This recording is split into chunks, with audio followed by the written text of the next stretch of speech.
இன்று காலை டெல்லியில் நம்முடைய வெளியுறவுத்துறை அமைச்சர் திரு ஜெய்சங்கர் அவர்கள் முழுமையாக இந்த கச்சத்தீவு பற்றி குறிப்பாக என்னென்ன முடிவுகள் எடுக்கப்பட்டிருக்கிறது என்பதை பற்றியெல்லாம் ரொம்ப விலாவரியாக பேசியிருந்தார். அதனுடைய தொடர்ச்சியாக இன்று பாரதிய ஜனதா கட்சி நம்முடைய மாநில அரசு குறிப்பாக திராவிட முன்னேற்ற கழகம் அவர்களுக்கு சில கேள்விகள் வைத்திருக்கின்றோம்.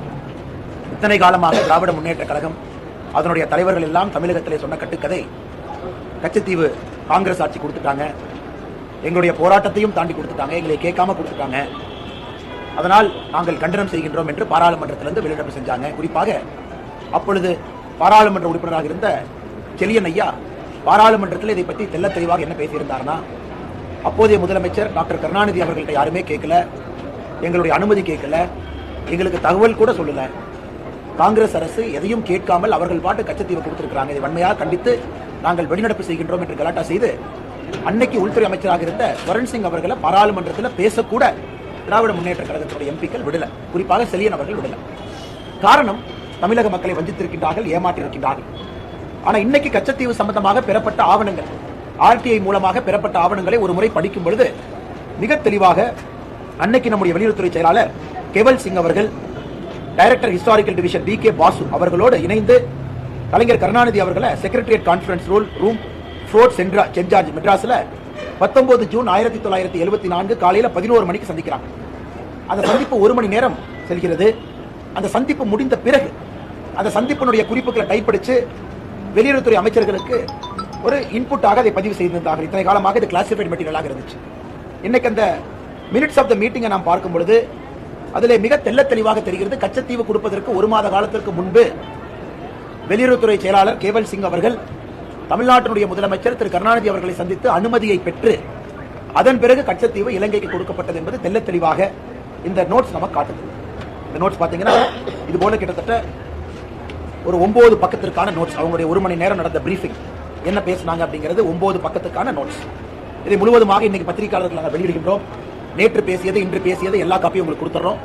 இதுல மிக முக்கியமானது, அன்னைக்கு முதலமைச்சராக இருந்த கலைஞர் கருணாநிதி அவர்கள் கேட்கிறாங்க, இதை ஒரு 2 வருடம் தள்ளி போட முடியுமா? இன்னைக்கு வேண்டாம், 2 வருடம் தள்ளி போட்டு கச்சத்தீவை நீங்க தாரவாருங்க, இன்னைக்கு வேண்டாம் என்று சொல்றாங்க. கலைஞர் கருணாநிதி அவர்கள் இதுல தெல்ல தெளிவாக தமிழகத்தினுடைய முதலமைச்சராக கச்சத்தீவு இலங்கைக்கு கொடுக்கப்பட்டதிலே அவருடைய முடிவும் இதில் இருந்துச்சு. அதுல எந்த மாற்று கருத்தும் இல்லை. சகோதர சகோதரிகள் இதை படிக்கும் பொழுது உங்களுக்கும் தெரியும். அதன் பிறகு நம்முடைய கருணாநிதி அவர்களோடு தமிழகத்தினுடைய சீஃப் செக்ரட்டரி, தலைமைச் செயலாளர் சபாநாயகம் அவர்கள் இருந்தாங்க. அந்த மீட்டிங்ல கொஞ்ச நேரம் கழிச்சு ஹோம் செக்ரட்டரி அம்ரோஸ் அவங்க ஜாயின் பண்ணாங்க. அப்ப கூட கச்சத்தீவுக்கு நடுவில், குறிப்பாக அந்த ஃபிஷிங் லைனை கச்சத்தீவுக்கு சென்ட்ரல்ல கொண்டு வர முடியுமா அப்படின்னு பேச்சுவார்த்தை நடந்துச்சு.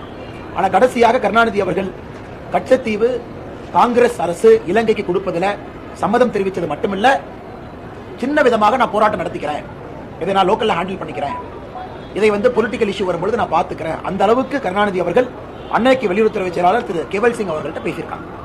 ஆனால் இன்னைக்கு பாரதிய ஜனதா கட்சி நாங்கள் கேட்கக்கூடிய கேள்விகள், முதல் கேள்வி, அதாவது காங்கிரசும் திராவிட முன்னேற்ற கழகமும் 1974 கச்சத்தீவை திட்டமிட்டு சதி செய்துதான் இலங்கைக்கு கொடுத்திருக்கின்றார்கள். இதிலே திராவிட முன்னேற்ற கழகத்தினுடைய முழு பங்களிப்பு இருக்கு. இன்னைக்கு வெளியுறவுத்துறை அமைச்சர் திரு ஜெய்சங்கர் அவர்கள் சொன்னது போல 21 முறை தமிழகத்தினுடைய முதலமைச்சர் நாடகத்திற்காக கடிதம் எழுதுறாங்க, கச்சத்தீவை மீட்டு தாருங்கள், கச்சத்தீவை மீட்டு தாருங்கள் என்று. அன்னைக்கு தமிழகத்தினுடைய முதலமைச்சர் கலைஞர் கருணாநிதி அவர்கள் கச்சத்தீவு கொடுப்பதற்கு சம்பந்தம் இல்லை என்று சொல்லி இருந்தால் கச்சத்தீவு மத்திய அரசு கொடுப்பதற்கு வாய்ப்பே இல்லை, கொடுத்திருக்க மாட்டாங்க. ஆனா அவருக்கு பொலிட்டிக்கல் கம்பல்ஷன், பொலிட்டிக்கல் காரணம், அதற்காக சம்மதம் கொடுத்துவிட்டு 21 முறை வெளியுறவுத்துறை அமைச்சர் திரு ஜெய்சங்கர் அவர்களுக்கு கடிதம் எழுதியிருக்கிறார்கள். இது எங்களுடைய முதல் கேள்வி. அப்படின்னா உங்களுடைய பங்களிப்புல இருந்திருக்கு.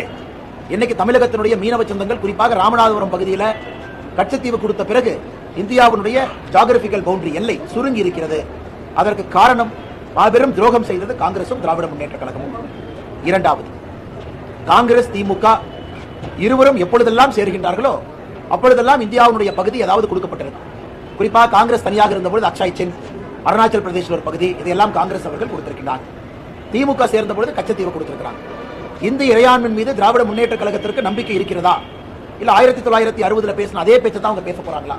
இதெல்லாம் இந்தியாவுடைய ஜியோகிராபிக்கல் பவுண்டரியா தான் பாக்குறாங்களா என்பதை திராவிட முன்னேற்ற கழகம் மறுபடியும் தெளிவுபடுத்த வேண்டிய அவசியம் இருக்கு. மூன்றாவது, இன்னைக்கு ஆழ்கடல்ல நடக்கக்கூடிய எல்லா பிரச்சனைகளுக்கும் காரணம் திராவிட முன்னேற்ற கழகம் மட்டும்தான், வேறு யாரும் இல்லை. 2014 முன்பு நூற்றுக்கணக்கான மீனவர்கள் சுடப்பட்டு கொல்லப்பட்டதற்கும் திராவிட முன்னேற்ற கழகம் தான் தார்மீக பொறுப்பேற்க வேண்டும். 2014 பிறகு இருக்கக்கூடிய பிரச்சனைகளுக்கும் திராவிட முன்னேற்ற கழகம் தான் பொறுப்பேற்க வேண்டும். இன்னைக்கு பாரதிய ஜனதா கட்சி ஏத பொதுமன்றத்தில் வைக்கிறோம். எதற்காக இன்று பேசுகின்றோம்? உங்களுக்கு தெரியும், தமிழக பாரதிய ஜனதா கட்சி குறிப்பாக கடந்த சில வருடங்களாக கச்சத்தீவை மீட்க வேண்டும் என்ற கோரிக்கையை வைத்துக் கொண்டிருக்கின்றோம். மத்திய வெளியுறவுத்துறை அமைச்சர் திரு ஜெய்சங்கர் அவர்களை சந்தித்து தமிழக பாரதிய ஜனதா கட்சி அதிகாரப்பூர்வமாக ஒரு மனுவை கொடுத்திருக்கோம். கச்சத்தீவை மீட்க வேண்டும், இது எங்களுடைய ஸ்டேட்டட் கோல். அதுல நாங்களும் மத்திய அரசுக்கு தெளிவுபடுத்திக் கொண்டிருக்கின்றோம். குறிப்பாக எல்லை சுருங்கிய பிறகு அது எப்படிப்பட்ட பிரச்சனைகளை உருவாக்கி இருக்கிறது. நம்முடைய மீனவர்கள் முதல்ல நெடுந்தீவு வரைக்கும் போனவங்க இப்ப கச்சத்தீவுக்கு முன்பாகவே தடுத்து நிறுத்தப்படுறதுனால அந்த பகுதியில் பாறைகள் அதிகமா இருக்கிறனால மீன் வளமும் குறைவாக இருக்கிறது. ஆனால் நம்முடைய மீனவர்கள் இன்டர்நேஷனல் பார்டருக்கு பக்கத்துல போனாவே இலங்கை நேவி அவங்க கைது பண்றாங்க. இதற்கெல்லாம் ஒரு பெர்மனன்ட் சொல்யூஷன் என்பது கச்சத்தீவு திரும்ப நம்முடைய நாட்டு கைக்கு வர வேண்டும். அது மட்டும் இல்லாம ஆர்டிகல் 6 அதன்படி தமிழக மீனவர்கள் கச்சத்தீவுல போய் வலைய போடலாம், உலர்த்தலாம், அங்கே கச்சத்தீவுல இருக்கலாம், ஆனா தங்கக்கூடாது என்கின்ற ஆர்டிகல் 6 கூட இந்த அக்ரிமெண்ட்டுக்கு பிறகு ஒரு வருடம் கழித்து அதையும் கூட காங்கிரஸ் ஆட்சி ஃபாரின் செக்ரட்டரி லெவல் கொழும்புல இந்தியாவில் 2 ஃபாரின் செக்ரட்டரி இணைந்து ஆர்டிகல் 6 வாபஸ் வாங்கிட்டாங்க. அதன் பிறகு முழுமையாக கச்சத்தீவு என்பது இலங்கைக்கு சென்று விட்டது. ஆனால் இன்றைக்கு எங்களுடைய நோக்கம் திராவிட முன்னேற்ற கழகத்தினுடைய போலி முகத்திரையை மக்கள் மன்றத்திலே அம்பலப்படுத்த வேண்டும். எந்த அளவுக்கு சதி வேலையை செய்துவிட்டு கிட்டத்தட்ட இதே ஸ்டோரிய கடந்த 45 வருடங்களுக்கு மேலாக கச்சத்தீவு எங்களை கேட்காம கொடுத்துட்டாங்க, எங்கிட்ட அனுமதி கேட்கல அப்படின்னு தம்மாதுமான் பார்லிமெண்ட்ல எல்லாம் குதிச்சு இது ஏதோ காங்கிரஸ் செய்த சதி போல் பேசிக் கொண்டிருக்கின்றார்கள். ஆனால் இன்று நம் அனைவருக்கும் தெரியும், இந்த கச்சத்தீவை தாரை வார்த்தது காங்கிரஸ் மட்டுமல்ல, திராவிட முன்னேற்ற கழகம் சேர்ந்து செய்திருக்கக்கூடிய சதி. கடைசியாக பத்திரிகை அந்த கேள்வியை கேட்பீங்க, கச்சத்தீவை திரும்ப இந்தியா எப்ப கொண்டு வரும்? இதற்கான பதில் இன்னைக்கு வெளியுறவுத்துறை அமைச்சர் திரு ஜெய்சங்கர் அவர்கள் டெல்லியில் நடந்த பத்திரிகையாளர் சந்திப்பில் தெரிவிச்சிருக்கிறாங்க. என்ன சொல்லியிருக்காங்க? அதாவது இந்த பிரச்சனையை தீர்ப்பதற்கு என்னவெல்லாம் சொல்யூஷன் டேபிள் இருக்கோ எல்லாவற்றையும் நம்முடைய மத்திய அரசு ஆராய்ந்து கொண்டிருக்கிறார்கள்.